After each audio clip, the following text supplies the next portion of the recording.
Where do you start a discussion about Inception? At the beginning? But the scene at the start returns near the end, so is the end not the beginning? And as for the final image, that one left a lot of people's heads spinning. But the people whose heads were spinning the most were the people who enjoyed it the least.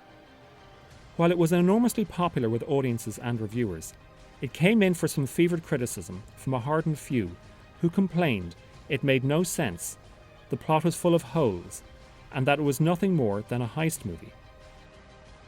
Well, on that last claim, those dissenters are empirically wrong. It's not a heist movie. Dom Cobb breaks into Robert Fisher's mind to plant an idea, and that idea is to break up his father's empire. That's not robbery, that's Inception. I think I found a way home. It's a job for some very, very powerful people. People who I believe can fix my charges permanently. But I need your help. You're here to corrupt one of my brightest and best. You know what I'm offering? You have to let them decide for themselves. Money. Not just money. You remember. It's the chance to build cathedrals, entire cities, things that never existed, things that couldn't exist in the real world. So you want me to let someone else follow you into your fantasy? They don't actually come into the dream. They just design the levels and teach them to the dreamers. That's all. Design it yourself. Ma won't let me.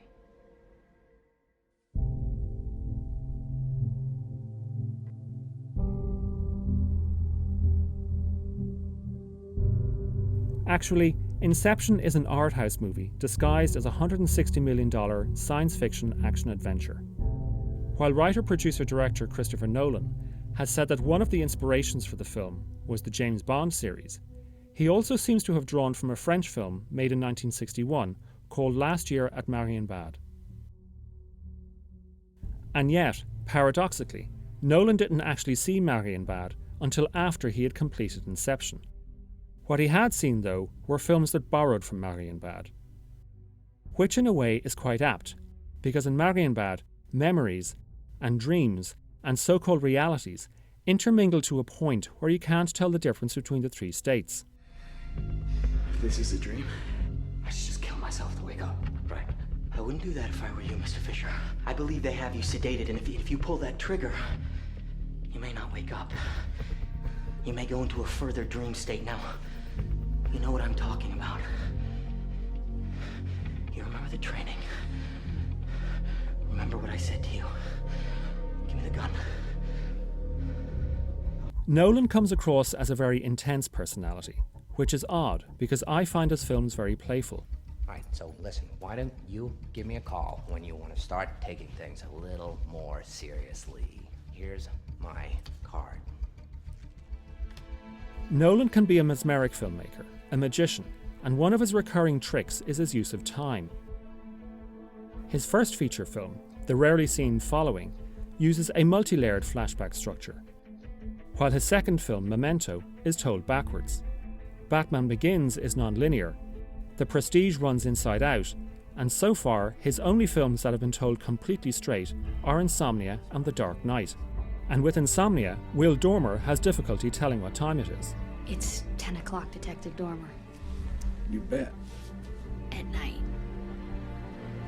Oh, In Nolan's cinema, time is subjective, and even then, it might make no sense at all. When you enter a dream within that dream, the effect is compounded. It's 3 dreams, that's 10 hours I'm times sorry, 20. maths was never my strong subject. How much time is that? It's a week, the first level down. 6 months, the second level down, and the third level. It's 10 years. Inception is great fun, but it is nowhere near as funny as listening to people debate over the whys and wherefore art thous of the plot. It's a dream. It has its own internal logic, which does not pertain in any way to what you and I mutually accept as reality. So what I'm saying is that the film's internal logic has the logic of a dream. For instance, take the scene where Cobb takes Ariadne to the cafe. Well, dreams, they feel real while we're in them, right? It's only when we wake up that we realize something was actually strange. Let me ask you a question. You never really remember the beginning of a dream, do you? You always wind up right in the middle of what's going on. I guess, yeah. So how did we end up here? Well, we just came from the, Think about it, Ariadne. How did you get here? Where are you right now? we're dreaming. And that is not only how dreams work, but it is also how movies work. A movie doesn't have to show us how the characters got to the cafe. We just accept that they got there. And once you realise that, you also realise that the explosions are from Ariadne's mind as it erupts with her new awareness.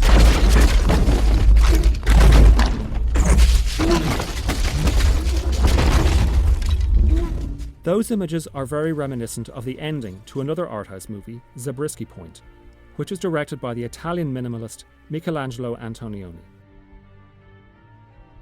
For me, the cafe scene is just one key that unlocks just one possibility as to what the film just might be about. I say one possibility because just like a dream, you can interpret it many different ways. But when it comes to dreams in cinema, you can't really talk about them without mentioning surrealism. And you can't really talk about surrealism in cinema without mentioning Luis Buñuel.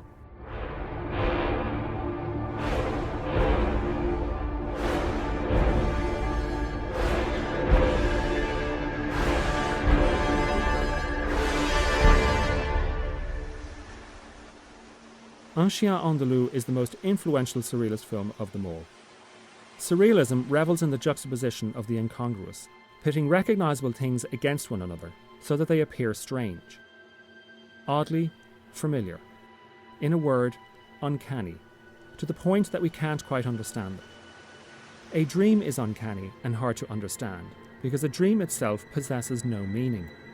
It is your interpretation of the dream that gives it meaning.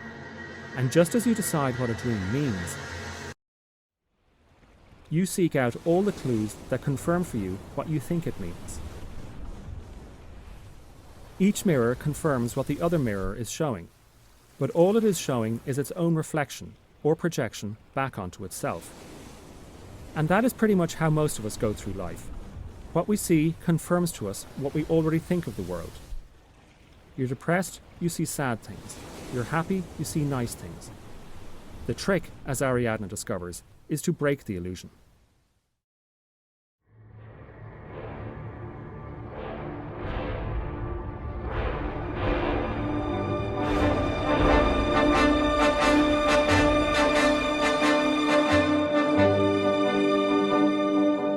Non, rien de rien.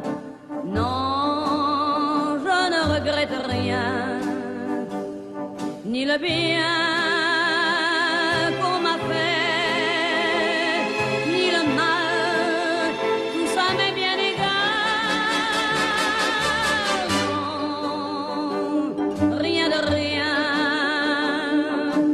Non, je ne regrette rien. C'est payé.